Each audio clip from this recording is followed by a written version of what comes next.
Okay, Reggie. I know Suge got out in August of 2001 after doing, like 5 or 6 years for the MGM thing. He went back to jail a couple times, shortly after he got released. And I just wanted to understand or get your thoughts on his mind state, having done that much time and then turning around and getting in trouble and going back in to do little stints here or there. Yeah. Well, unfortunately, he had to put the company back in Reggie Wright hands because I had left and when I was working at American Music, AMC, and that's where we put out the album, The Relatives, and One of Those Bones, as I always say, Busy Bone, and Proof from D12, and the boys from Chicago with Twister. But anyway, so I was working over there, had to come back and run the company for him because, yeah, he went back on some BS. That's because of the raids after the shootings that went down with Buntry and not Buntry, with Timmy. Timmy ruined them when Hendall got shot. Uh, with Timmy and my boy Biggie. Shout out Biggie from St. Louis now. He out there in St. Louis. When they had got caught allegedly over there about to do a drive-by on the guys that for retaliation for Hendall, the Denver Lanes. So they did some raids, search warrants after that, and some things that was going on. And so they got him on a technicality for violation for hanging around gang members, which is crazy because all he was doing was employing gang members at the time. So he had to go do, I think, about a 9 month violation on that. He didn't care because he was keeping it 100. Like, shit, if they gonna put me in jail for hanging around with homies and giving them jobs, what they think they gonna do? Stop me from giving them jobs? No, ain't happening. So I always gave him respect for that. The second time that he got violated, which I know his family and his moms and everybody was probably like, damn, come on, son. Especially his daddy and stuff. But Suge was keeping it G again. He was keeping it gangster again.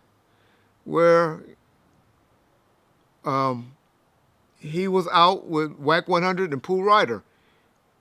And they had tipped the dude, the valet guy, like $100 or something like that to keep their cars up front. Because that's what Suge was about. Keep my car up front. Don't be treating me like an ordinary dude if I give you $100 tip.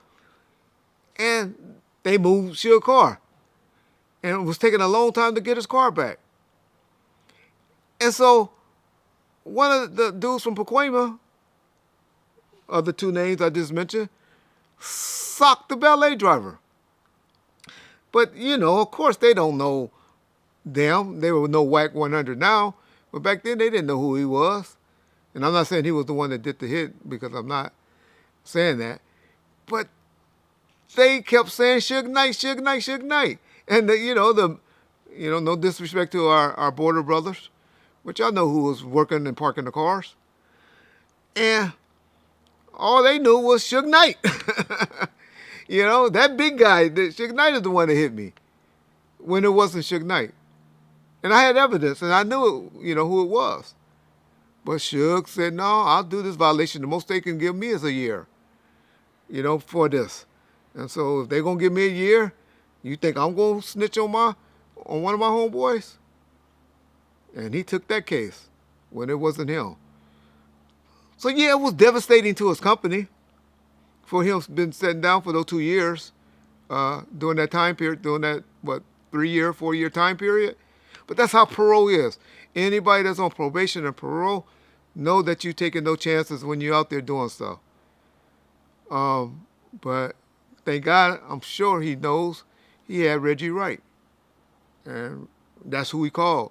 And that's who went and took over and ran the company for those 2 or 3 years while he had to do those violations.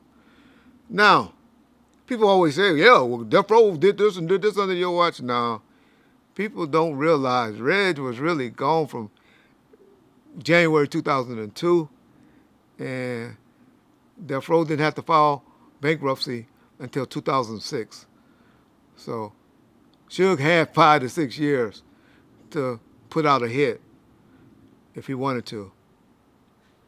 And he dropped the ball there because I had left Crooked Eye, Corrupt, and Lisa Left Eye were all there that could have, and maybe even Eastwood, that could have brought the home run home for him. So yeah, bomb first. Peace.